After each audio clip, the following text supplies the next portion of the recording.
Tune into Radio Free Brooklyn every Thursday at 8 a.m. for a look in the kitchen.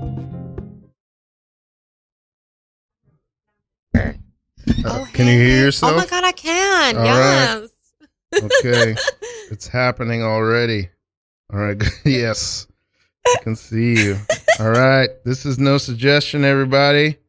An improv comedy talk show. I'm Ralph Jean Pierre, your host. This week, my special guest is Christine Pineiro. Am I saying your name right? Yes. Okay. And the first thing that's going to happen, we got a lot I feel to talk about. I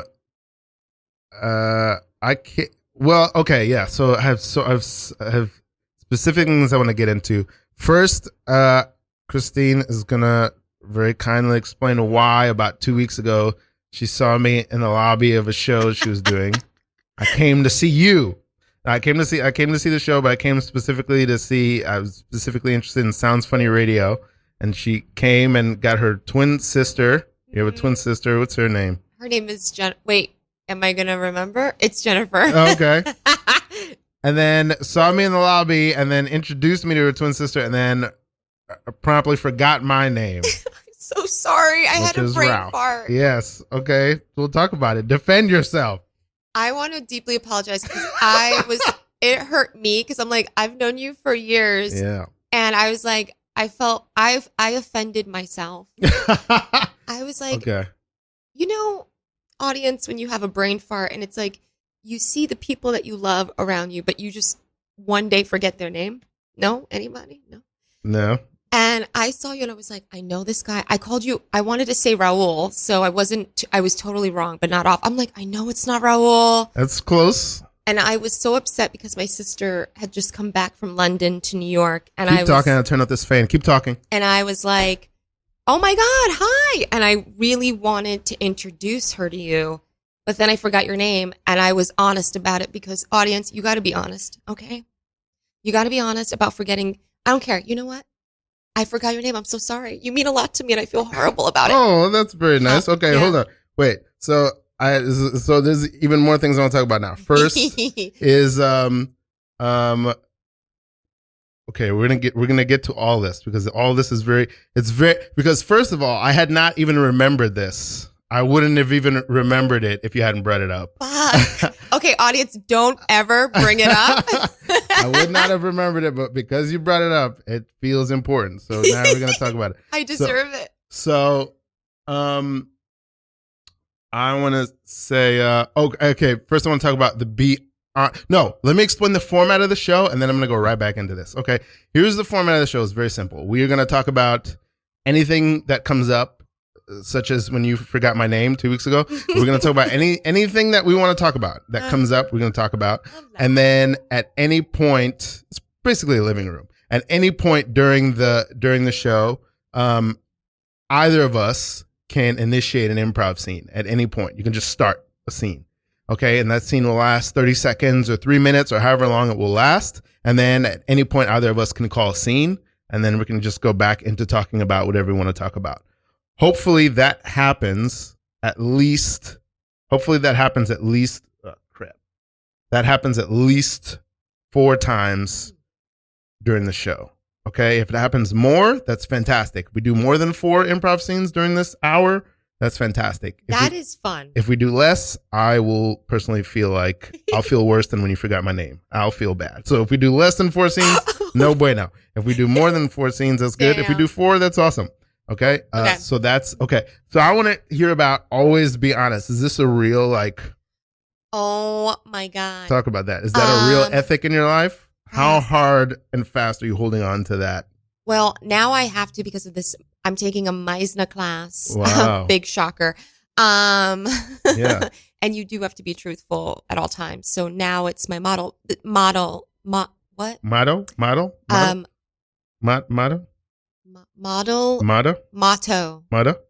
Fada? Yep. Go ahead. Fada. Yeah. Okay. Y'all know what I mean. Yeah. So I think I am trying to live up to that. Mm. Is it possible to always be honest 24/7? I don't know. I'd like to meet them, the person who is, but sometimes you lie to not hurt people's feelings. Mm-hmm, mm-hmm. So do I uphold that all the time? I don't. I don't think I do. I try. Mm-hmm. Am I talking too loud? No. Okay.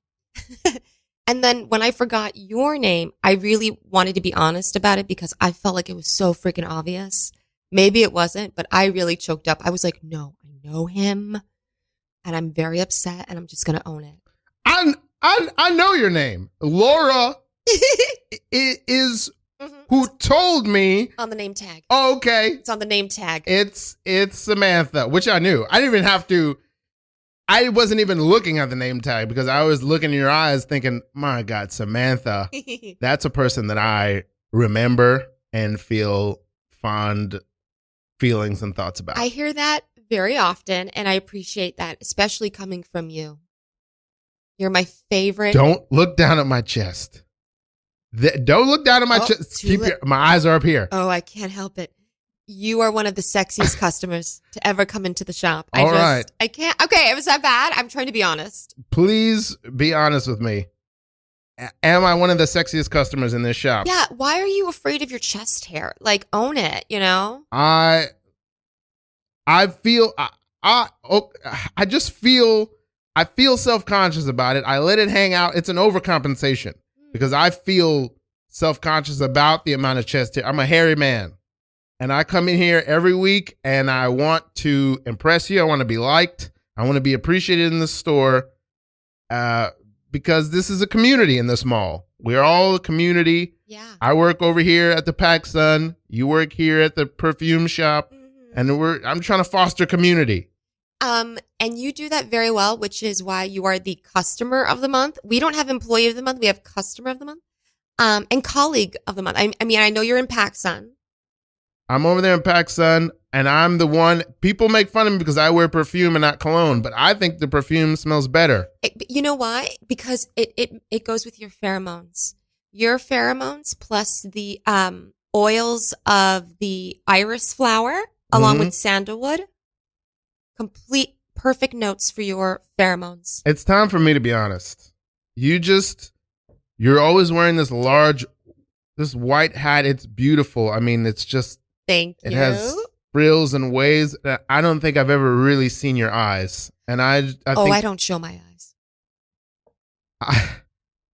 I've been trying to entice you all the time. First with wearing different PacSun outfits and sometimes with this bouquet of my chest hair. I don't know what I only have the weapons at my disposal. I just wanted Samantha.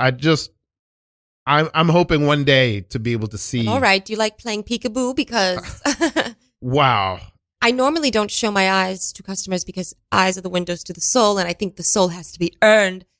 But you've earned it. I bought $309 worth of perfume.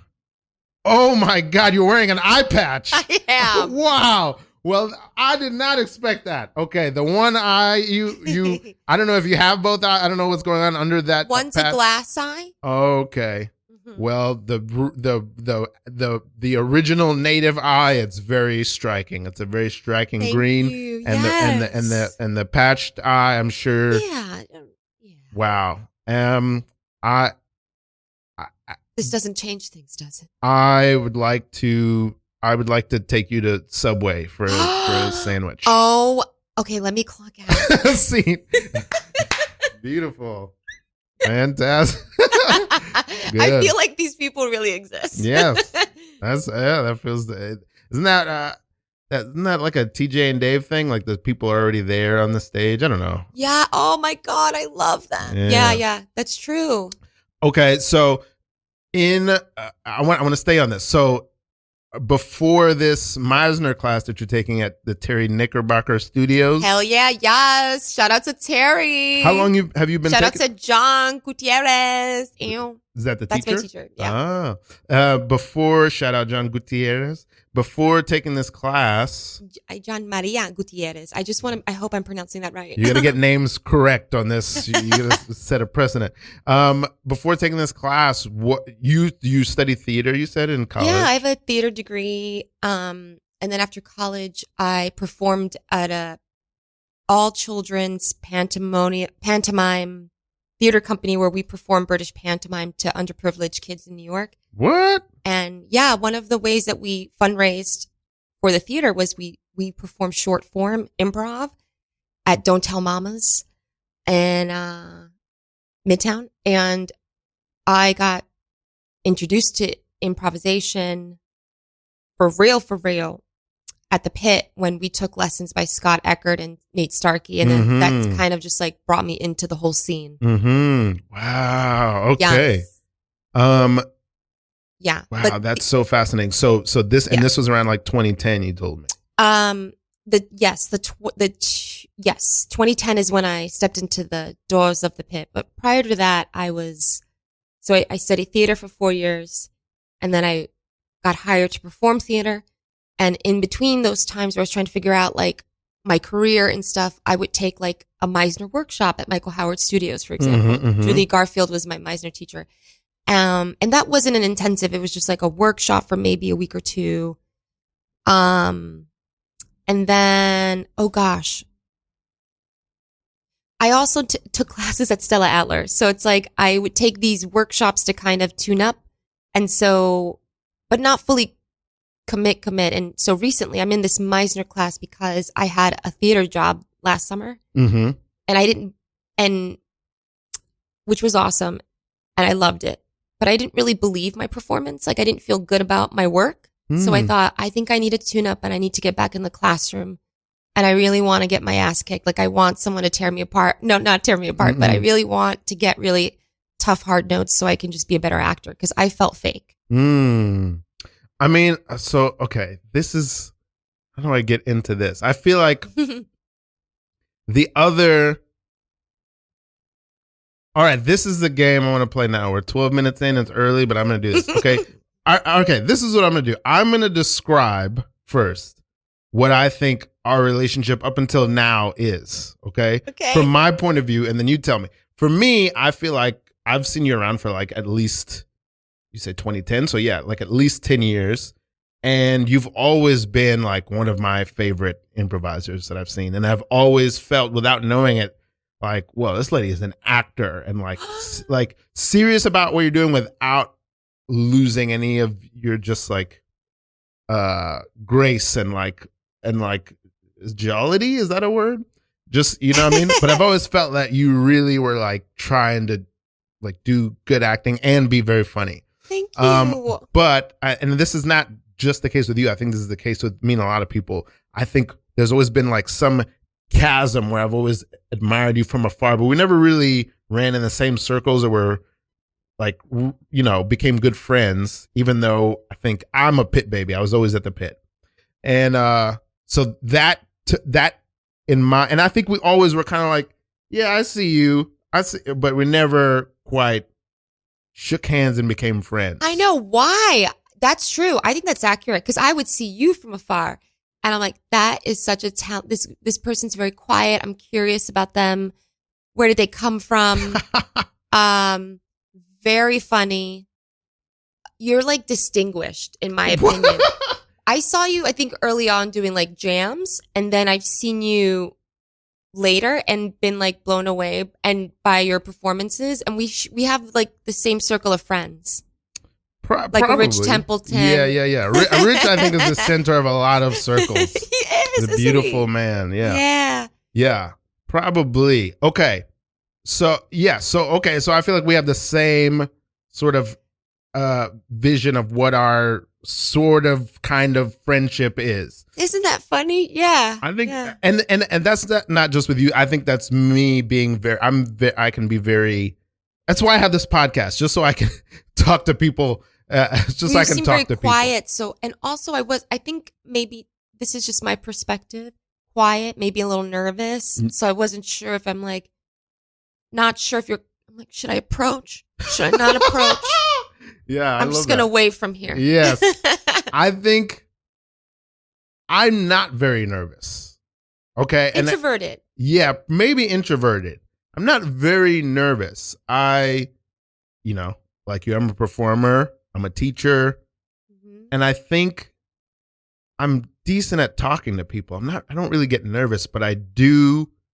Maybe I was nervous to talk to you. And maybe that's why I never approached. And maybe it's a mutual, like so much mutual respect that it was like, That does feel like, oh, so this is the game I want to play. I want to give, and this is of course is an artificial limit, but I want to give us each 3 questions that you've always had about the other person to ask. Okay. Okay. All right. How do we decide who goes first? I want to flip a coin, unless you want to volunteer. How do we do it? You go first. Pick a number between. Okay. This is good. Okay, pick a number between 1 and 100. 99. Okay, it doesn't matter. You go first. Okay. Okay. Oh no, this is personal. Yeah. None of my business. Are you still dating Anya? Wow. I'm sorry. No. That's not it's so deeply ironic for so many reasons that I can't explain. Anya and I are no longer dating. We split up about a year ago. It's still I'm sorry. It's okay. It's still very painful. I think we're still friends, if I can call it that, but we split up earlier this year. That's fascinating. That's the first question. That's so okay. Go ahead. All right. No, you asked, so I'll ask. Okay. My first question is, this is an obvious question, but I have a guess. Are you a New Yorker? Are you born and raised in New Yorker? Okay. Yes. What part of New York? The Bronx. Wow. Yeah. Booyaka, booyaka. No, I'm kidding. We don't do that. We don't make that noise. Okay. Yeah, that doesn't seem right. Okay. All right. So that's my first. Go ahead. Number 2 for you. What are your either movie or comedic influences, or who are? Movies or comedic? Okay, the reason this has come up many times on this podcast. The reason it's not my favorite movie. None of these are my favorite movie, but these are the 3 most important movies in my life. These are like the most formative. The 1989 Batman. Yes, Michael Keaton. Yes, absolutely. Hook. Yes. Yeah. Hook. Robin Williams is my favorite actor. Probably not kind of a comedic influence, but more like actor influence. And just heart, soul influence. And then number 3, there's a 4th actually. Number 3 would be Purple Rain. Oh, I got like a 2-part question, like, and why? Yeah. And then Purple Rain. Purple Rain. Please get it. Yes. And then the 4th one is very recent. Is Won't You Be My Neighbor? Oh, with Tom Hanks as Mr. Rogers. That was It's a Beautiful Day. I don't know. That was like a biopic. The Won't You Be My Neighbor was a documentary. Yeah, it's very beautiful. Mm-hmm. So that's mine. Okay, I'm on my second question or third? This is my second question. Mm-hmm. Same question. Comedic influences and favorite movies. I guess I didn't do comedic, but movies is fine. Comedic or movies? Okay. So when I was a kid, I was introduced to Buster Keaton and Charlie Chaplin, Cara Burnett, The Little Rascals, Lucille Ball by my mom. So they are huge influences to me in comedy. And John Ritter from Three's Company. Wow. I'll explain. I know, it's very eclectic. I mean, you have a very 70s vibe to you as well, which is, wow, that's so interesting. Okay. Yeah. Oh my God, it's funny. Yeah. So Buster Keaton, because I like comedy that can make me laugh and cry. And I got that with Buster Keaton playing the every person in his comedy and Charlie Chaplin in The Kid. Something that can be any type of art that is so poignant that it makes you laugh or cry really, really gets me. I think that's the type of performance and comedy that I want to do. That resonates with me very much. It touches all of the centers of emotionality, all that jazz. Mm-hmm. And then movies. Oh my God, where do I begin? Well, I love Amélie, the French film. Wow, yeah, is one of my favorites. I'm very so illuminating. Yeah. Because when I watched it, it was visually stunning, and the colors and the music, and also it really tugged. It made me really like long for love. And also it's about a woman who just was taking care of so many other people and not really taking care of herself. And I could really relate to that. But I saw this movie when I was 17, so I didn't really have that awareness then. But in retrospect, I think about that a lot. And I love classic film like The Women, George Cukor, Norma Shear, Shop Around the Corner, which is the Jimmy Stewart. Yeah, You've Got Mail. Yeah, crush on Jimmy Stewart. Let me tell you. Yeah. Yeah, and I also love musicals and action suspense films like Indiana Jones, The Fugitive. I can't believe I mentioned The Fugitive. I was just talking to a friend, my buddy Will Clark, who's a great, wonderful clown. I was just talking to him about Harrison Ford. And I want to tell, and we're going to go back to this game, but I want to tell you my theory about Harrison Ford.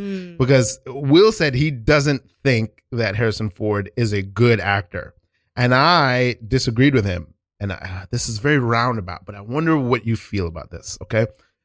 He said that he loves Harrison Ford, but he didn't think he's classically like a good actor, like a Kate Blanchett or somebody, right? But this is what I said to him. I said, I think you're wrong. I think that Harrison Ford is an actor who's like, what he cares about is story and telling the story. He's not trying to emote so much. He's like kind of in the same school as, who's the other person he was thinking? He was who's the guy who's Superman's villain? Gene Hackman? No, not Gene Hackman. Although he might be in this school too, but no, the guy who's in he's in Boardwalk Empire.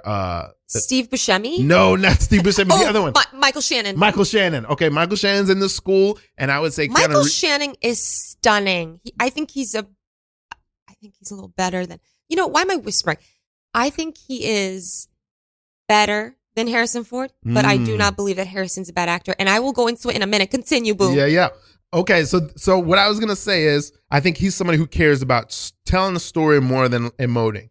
And I said what's interesting about Harrison Ford, because he's in all these very classical kind of classic adventure movies that are like a very straightforward story. They're not like Taxi Driver or something. But I think the reason he works for that is because I remember hearing an interview with, this is roundabout, but I want to know your theory on this.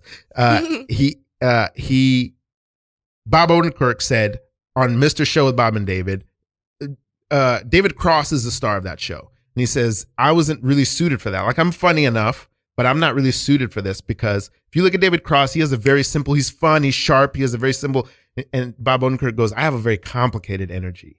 This energy is not good for just simple sketch comedy with very one-dimensional characters. Like, that's why I thrive on Breaking Bad and Better Call Saul, because I have a complicated energy. And I think that is what works with Harrison Ford, is that he's doing a very simple adventure story, outrunning a boulder, flying a spaceship. But when you look at him, you're like, does this guy have a drinking problem? What's going on with this guy? Like, there's a lot going on in him. He always broods. He's a very brooding person, but he's doing these very simple stories of like just straightforward. Yeah. Well, he's cast as like a type. He's a type. And so he always, naturally will always play that. I don't see, this begs the question, is he versatile?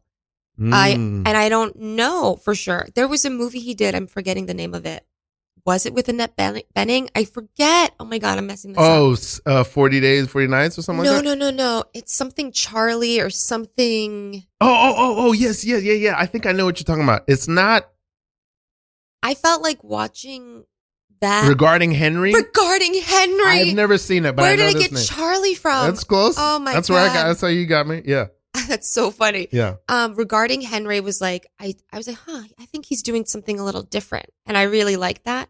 But he's a good actor. He's not bad, because you know what makes him good?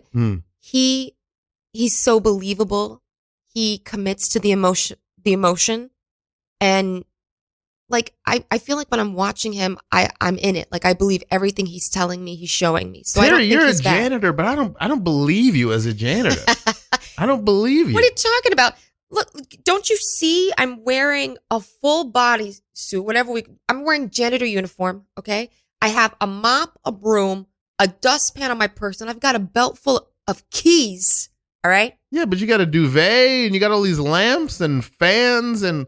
I have good taste. I'm fancy. Yeah, but this is too much, and you got a wide leg on your janitor I love pants. 70s fashion. What can I tell you? You don't believe I'm a janitor because my outfit doesn't look dirty. I don't look dirty. Yeah, you don't look dirty. I'm like, what do you? The school is very clean. And my hands are manicured, you know?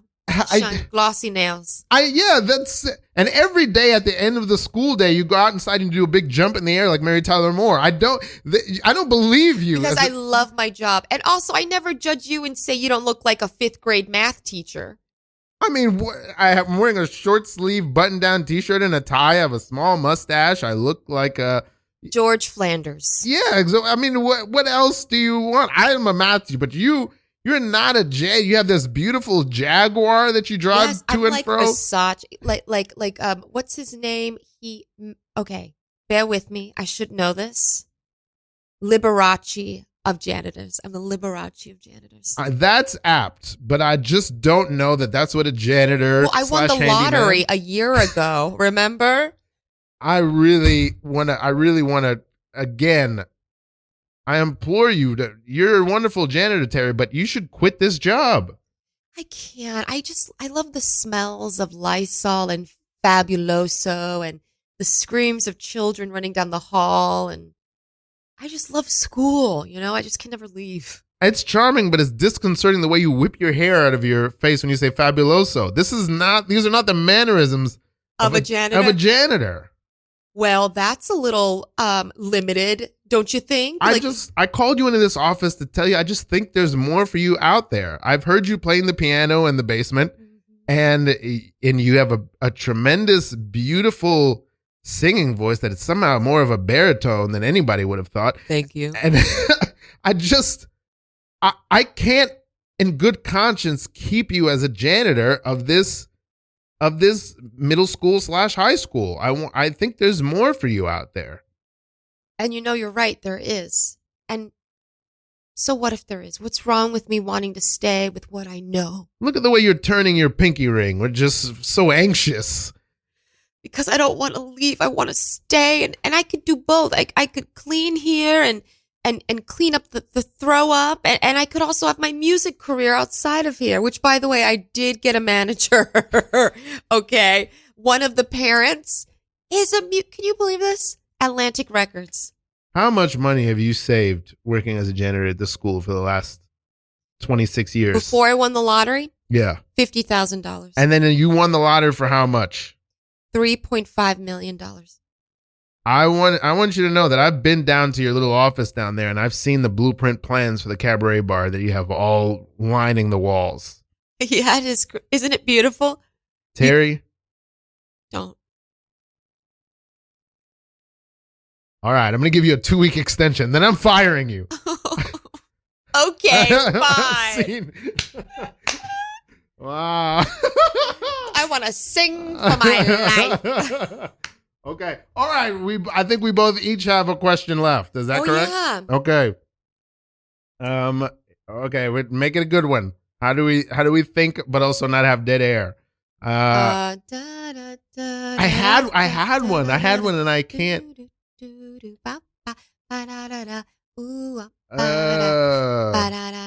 I got one. Okay. Go ahead. What brings you joy? Woo! What brings me joy? I think those answers. I mean, I kind of want to give you another question because we're both what I like to call lifers, right? We're both probably going to do improv for the rest of our lives, right? Or some kind of comedy. So laughing and playing definitely gives me joy, big time. Music. I make music as well. I love music. Dancing gives me a lot of joy. Women. I do. I love the ladies. Art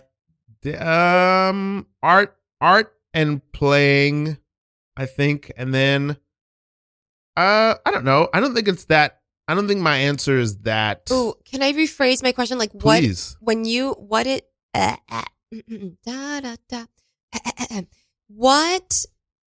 Do you have a morning routine, or what would you describe as like your perfect day? What would that day entail? I have no routines. I have nothing in my life. has ever been routine. I don't ever sleep at the same time. I always have different jobs. I always have different. Last 10 years I've had the same jobs, but they always move around. I don't What have. does that mean? They move around? Like they change locations? Like before 3 years ago, I hosted karaoke for a living, but that was always different spots and different things. Oh, got it. And then now I teach. I teach different classes every semester or something. And then Oh yeah, what do you be teaching? Music, comedy? I teach comedy and acting. Yes. And wait, what was the other one? So what? Okay, and describe your perfect day. Like you get up in the morning. What happens? What's the afternoon like? If I was to list my perfect day, I would probably 2 to 3 things would happen. Maybe 4 things. One, I would already have a family. I would already have some kids. I'd have a wife. I would either be rehearsing a play or performing a play, or rehearsing a movie or performing in a movie, and I would also be writing and or recording some music that day. All those things would happen on the same day. That is probably the perfect. That's what I'd want to do. That's my perfect day. That's a great question. Okay. I had one. I don't want to rush it because this is, I want to imagine. I want you, as honestly as you can tell me, how mean or not mean were you at all in high school? I was not mean in high school. I was like a goody two shoes. I played sports and I did theater. I was like in almost every club. I was in the Italian club instead of the Spanish club because I thought the Spanish girls were mean. And my Italian club moderator was my Spanish teacher, actually. She's Miss Perry. Loved her. I was in the library club. I played volleyball, softball. I did theater, Moja Dare, student council. I spent a lot of time at school, but this is how nice I was. My principal, my senior year, takes me into her office to say goodbye to me, but also to be like, can I fail you? She literally said this to me, Sister Mary Beth. She said, can I fail you so you could stay? And I was like, thank you. Yeah. But I was the type of high school person that I was a floater. I was in different okay, that's what I imagine. groups. Yeah. I was in different groups. I was with the popular girls. I was with the nerds. I was with the athletic people. All around. I'm just like very jovial, like, happy person that, I don't know, bouncy. Yes, yeah. And what I was imagining is you could go either, because I have I don't know if I should say this, but my cousin, Natasha, she's very pretty lady, and when she was in high school, she was like very ravishing. So to me, my cousin was always very sweet and protective, but she was like a little bit of a mean girl in high school. I think at that time, if you mess with the people that I love, then I can be mean. So for example, my best friend, Audie, she was having an issue with another girl. I went to an all-girls Catholic high school. Thank you. Wow. Shout out to the Academy of Mount St. Ursula in the Bronx. And then she had beef with a girl from St. Catherine's. So a bunch of us friends in the friend group were going to go. She was going to confront the girl, have a conversation. But just in case if a fight broke out, she needed her gals. So we took the bus to St. Catherine's wearing sweatpants and T-shirts, sneakers, ready to fight if we needed to. No one fought. Yeah. But yeah, I also pulled this prank my senior year against another set of girls and then lied about it to the principal because the principal was like, oh, let me get the twins to tell me who pranked these girls. They'll tell me. And we lied to the principal. We're like, we're not rats. All right. We're not fucking rats. But this is what we did. We glued the lockers of the other. There was a set of mean girls and we fucked with them. We pranked them. We glued their lockers, the locks on their lockers. So, in the morning when they were trying to get their books, they couldn't open it. They was completely super glued and it was a whole big thing and nobody knew who did it. We got away with it. It was hilarious. Wow. My sister and I were the lookouts. We were just looking out to make sure if nobody came while our other friends glued the lockers. Sounds like you had a lot of adventures in this. I did have school. a lot of adventures. Yeah. What part of the Bronx was this? North Bronx. North So Bronx. right by Fordham University and Lehman College. Okay. Very close to in between Mount St. Michael's and Cardinal Hayes, kind of in the middle. I would say my all girls high school was. Those were the boys' schools. Ooh, all boys' schools. Come on. Have you been in New York all your life? Yeah, I went to college in Syracuse, New York, Lemoyne, and then after college, I lived home for a while, and then I lived 3 years in New Jersey with my college boyfriend. Okay. And then moved back to New York.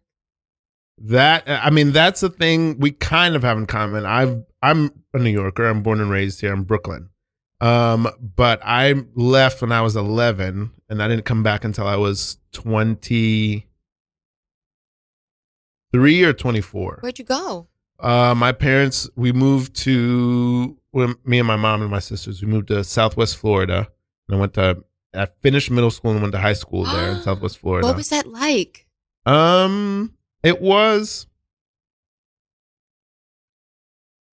well, when I was living here, we lived like in East New York and in Queens. Mm. And this is the 90s, so there's still a lot of crack happening. And, it's not, it wasn't great. It wasn't terrible, but it wasn't great. And I just remember watching a lot of television and being like, I should be in the TV. I shouldn't be here. This is not my scene. Mm-hmm. And so when I moved to Florida, it was like more like that. It was more suburban, more diverse racially, because everyone I knew was black. When you saw white people, it was like, oh shit. It was when you went to Manhattan. Otherwise, everyone around you was like black or Latin or something out in Queens and East New York. There was white people here and there, but I think as Chris Rock says, those aren't the real white people, like in Canarsie or something. That is so true. Charles taking attendance. Charles. Here. Oh, hey, Charles. Hey. It's Miss Allen. I know who you are. I'm in this class every day. Yeah, you're new here. You're the transplant. Well, it's been a week and you've been here every week, so I remember your name. You're Miss Allen. Hi. Hi. Oh, sweetie, what's the matter? I feel like you're going to give me a lot of attention in front of everybody else in the class just because I'm new. I'm sorry. I do that a lot. I do point it out. I want the new person to feel comfortable. I feel less comfortable when you point out to everybody constantly that I'm new, because that's what I'm trying to make everybody forget. I want it to seem like I've been here. I've always been here. I've always been here, guys. Yeah, well, you are an old soul. You do have that old soul energy. Yes. Yeah. You're taking such an interest in me. Is it to embarrass me? No. Oh my God. No. I'm sorry. I'm not trying to embarrass you. Crumple up these papers. No. I'm sorry. Class, give me a second. We're going to have some, me and Carl are going to have some time together for a minute. My name is Charles. It's Charles. You're right. I'm so sorry. It's right here in my. Miss Allen. I apologize. All right, everybody's left the classroom. Everybody's outside playing now. They're giving us a moment. All right, so now they're out to play. Hey, look at me. Hey, don't embarrass me again, okay? I'm sorry. I'm embarrassed. I'm precocious. You are, and actually, it's one of the things that I like about you, that I find I'm very impressed by, is how honest you are with your feelings. You just flat out say what you think. That's all I got is my feelings. I don't have any friends. Got to keep moving around all these places. Oh no! So I just got my feelings. I got to get to know them really well. Oh my gosh! Yeah, you are very precocious, very astute with your emotions. I do want you to get some friends other than me. We're friends, right? Yes. Oh no! Are you just saying that because I'm the adult? Well, I don't know. I don't know if I have a choice in the matter. I feel like if an adult wants to be your friend, you're pretty much locked in. You're locked in. Oh man! Well, you have a choice. How about this? You get to choose if we're friends or not. Yeah. It feels like if I'm friends with you, it's not because it feels like if I'm friends with the teacher, there's a lot of perks to being friends with the teacher. Like if I want if I want to have a big gummy racer, I could ask for one. You can ask for one, and I'd be happy to give you one. You're locked in. I'm locked in. Okay. Well, yeah, okay. I don't know. I'm trying to make friends. Excuse me. Yeah, I'm sorry. You I just should let quit you. smoking. I know. I can't help it. Oh, is this thing? Should I put it out? Just because you blow out the window doesn't mean we can't smell it. We can smell it. Hey, you want one? Just kidding. What? Just kidding. Holy you moly. should be making friends. I should let you go back out to play. I'm sorry. No, I'm very lonely, I feel lady. like now we're going to talk about like grown-up stuff. Sorry, this is inappropriate now. It's getting to be inappropriate now because What's it like being a grown-up? It's hard. You really seem like you're going through something tough. I really am going through something. It's a lot. I'm sorry. Just give me a second. Because you are the most mature one in class, I shouldn't be doing this. I might just seem that way because of my precociousness, but my emotional intelligence is probably level with everyone else in this room. I'm sorry. I do have a therapist. I only hear about those on TV. What does the therapist do? Why do you need one? To help process your emotions. The truth is, I'm new here too, and so I thought if I can, I'm getting picked on by the other teachers. So if my new student is also new, like me, then we connect. Then maybe this will be a better time for me. I'm getting bullied by the teachers with tenure. All right, here's what we're gonna do. We're going to come in on the weekend. We're going to go into the teacher's lounge and we're going to loosen the legs on all the chairs except for one. And that's going to be your chair. That's brilliant. Thank you. I bring a toolbox to school every day because I'm ready to loosen the legs on somebody's chairs if they pick on me. Because I can't fight physically. Are you sure you have to leave next year? I'm probably going to move before the end of the semester. Oh, can I fail you so you can stay? If you fail me, I'm just going to get held back in the next school I go to, lady. My dad's in the Navy. Oh, okay. I won't do that then. Sorry. Yeah, that's dumb. But just be friends with me on TikTok. Okay, I will like your videos and I'll comment.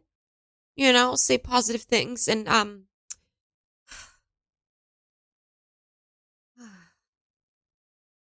sorry that you're getting bullied. It sounds tough, and I know that even if we loosen all the legs and all the chairs in the teacher's lounge, first of all, somebody's going to realize it was done on purpose. And second of all, it's probably not going to make you feel better. It's not. It wouldn't be right. I'd have to sleep at thinking that.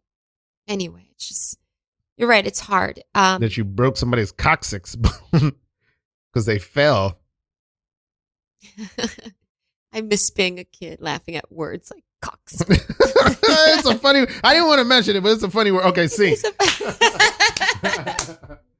Beautiful. That was very nice. What I want to talk about the 70s. You do have this air about you. I've never heard that before. Is it because I have a flipped bang? You have a flipped bang. You're wearing wide leg pants, which I feel like is your usual style. You're wearing like a sort of a cashmere sweater. You have a whole. Oh, it's cotton. It's cotton, but it's very lavish. You have. Thank you. You referenced Liberace earlier. 70s theme. Yeah. What do you? I also, the 70s is a very interesting time to me.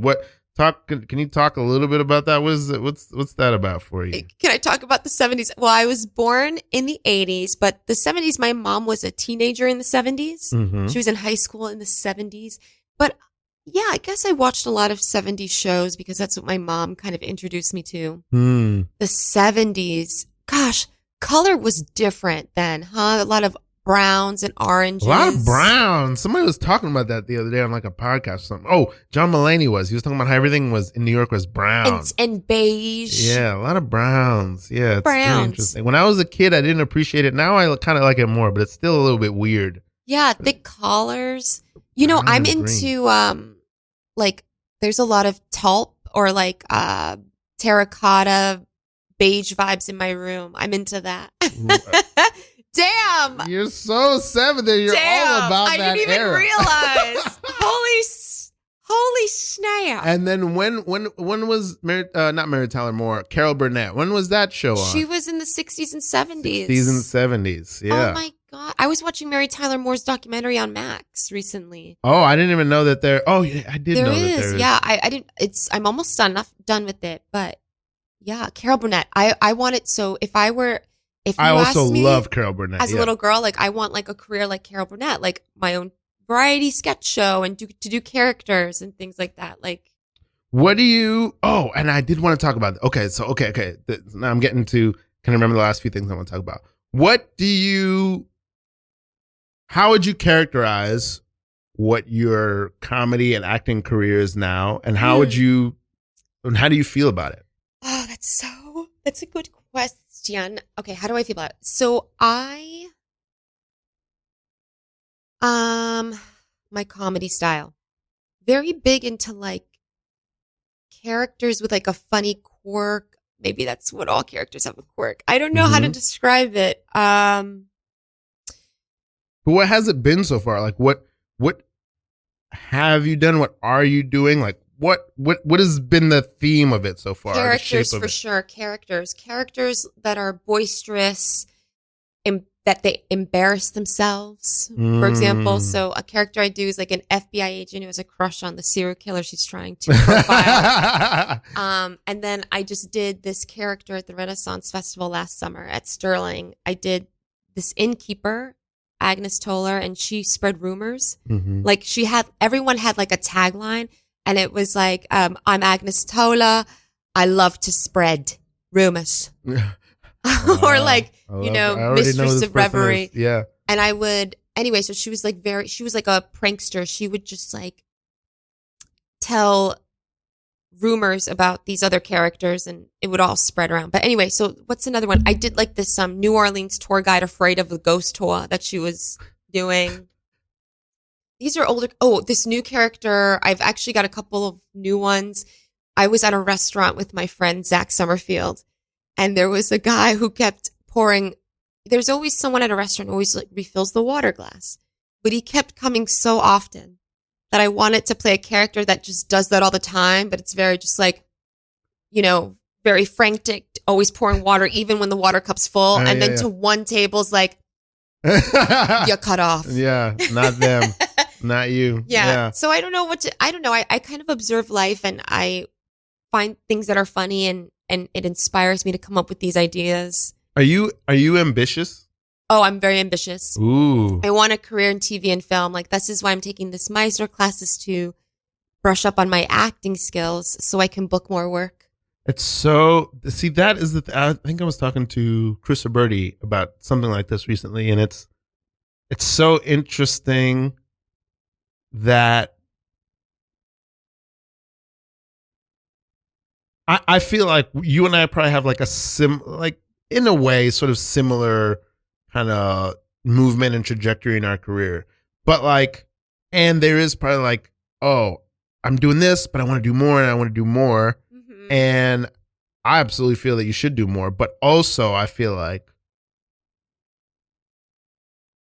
this person is accomplished. Like that's how I feel about you. Like thank you. And so it's interesting how I know that I can feel about myself. Like I want to do more. I could be doing more, but there could be somebody observing me who's like, oh, I want to be like them.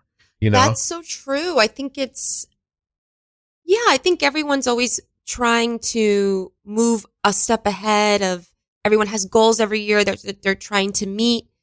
And you're always better than where you were before because you're constantly growing and trying new things. So for example, when I was studying improv for the first time, I was like, I'm studying improv. I love this art form.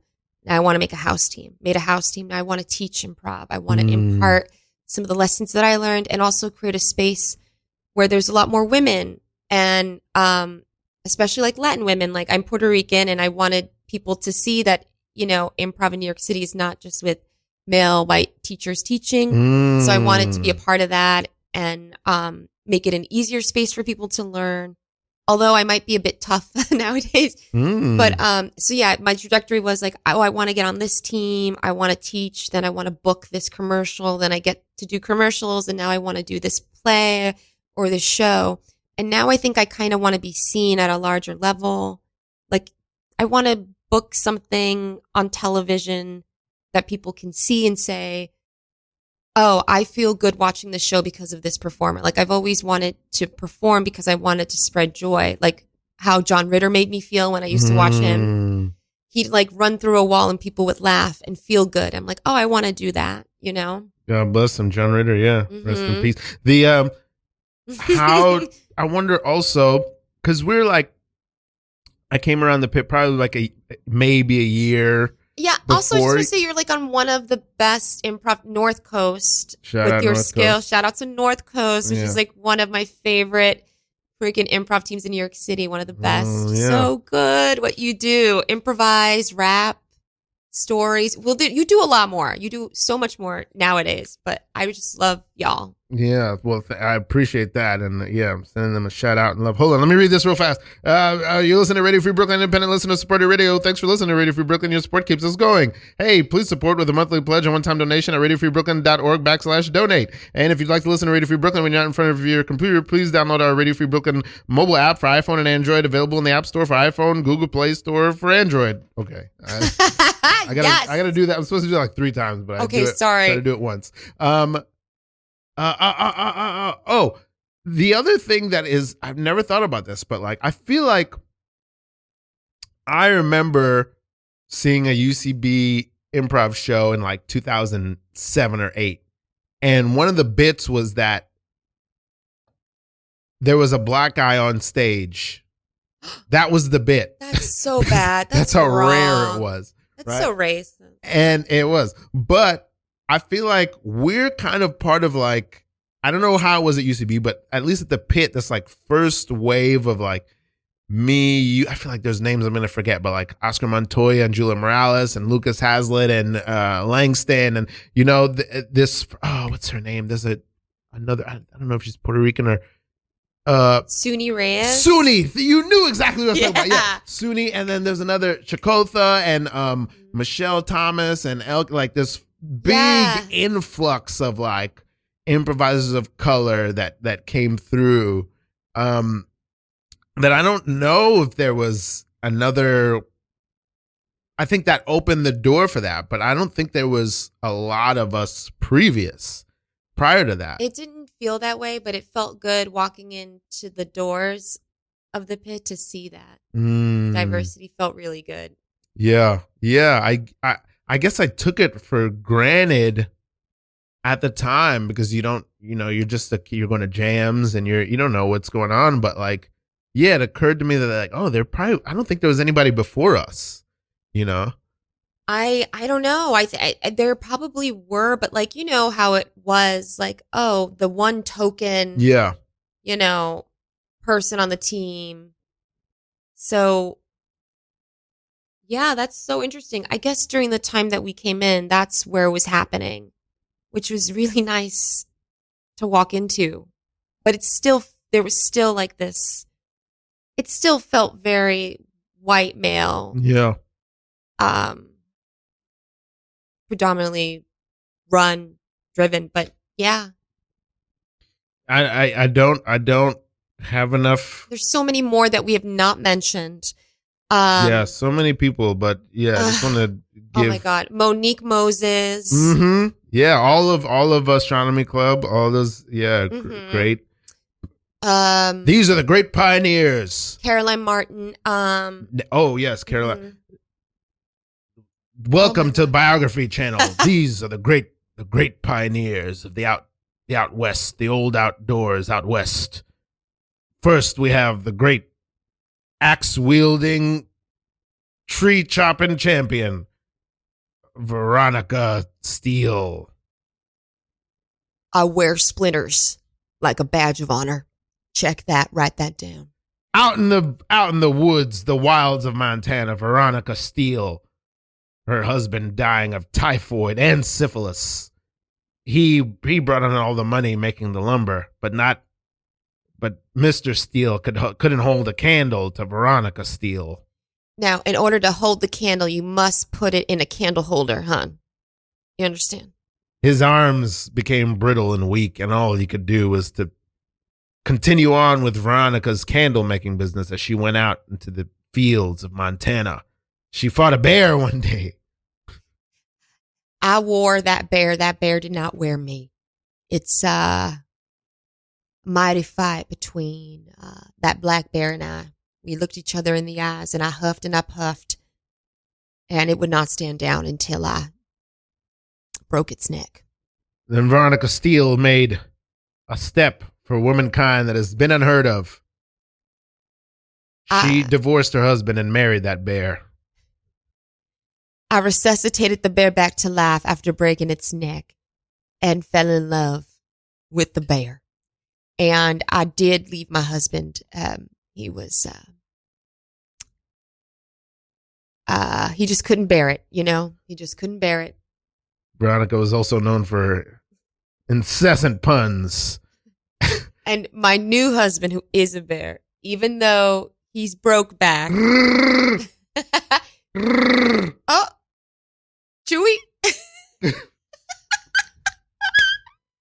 Veronica and her husband, Chewy, who was also a bear, they lived for many decades in the woods of Montana. And if you listen closely, you can still hear them making love. Scene. All right, good. Beautiful. What's this is it. What's a thing that everyone should know about what should people know about you and what should people look out for? Oh my God, what should you know about me? Yeah. I teach improvisational comedy at the People's Improv Theater. I'm also in the Baldwins, which I forgot to talk about how I went, talk about progression from student, from audience member to student to crown house jewel. team. Yeah. Like if you told Baldwin. me that I would be on the Baldwins when I first started, I would not believe you. I would not believe you. And the Baldwins is an improv team that's just been around for so many years. One of the best teams. Let's shout out some of the people who've passed through there. Your favorite teachers: Kevin Craig, Chris Grigg, Sarah Nowak, Amanda Peck, Patrick Shepard, Patrick Williams. Oh my God, there's so many more people who are on that team. And yours truly. And what should people know about me? I perform. I'm an actor, a character performer.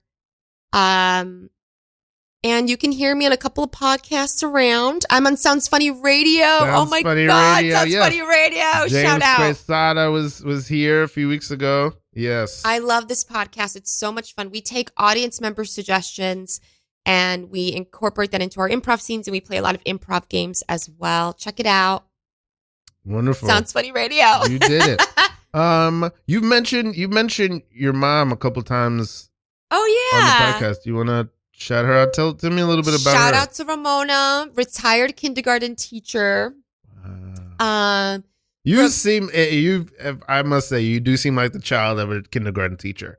That is true. Tell me about Ramona. Oh my gosh, she used to bring us into her classroom sometimes because she taught public school for a while and then went into charter school in New Rochelle. But when she taught at public school in the city, my siblings and I went to Catholic school. So whenever we had like the Catholic religious breaks, we would go to school with her sometimes or go after school and just like help her with the class. I've saw many kindergarten classroom children, be taught by my mom. They're so cute. I just loved being in those rooms with those kids, getting hugged by them.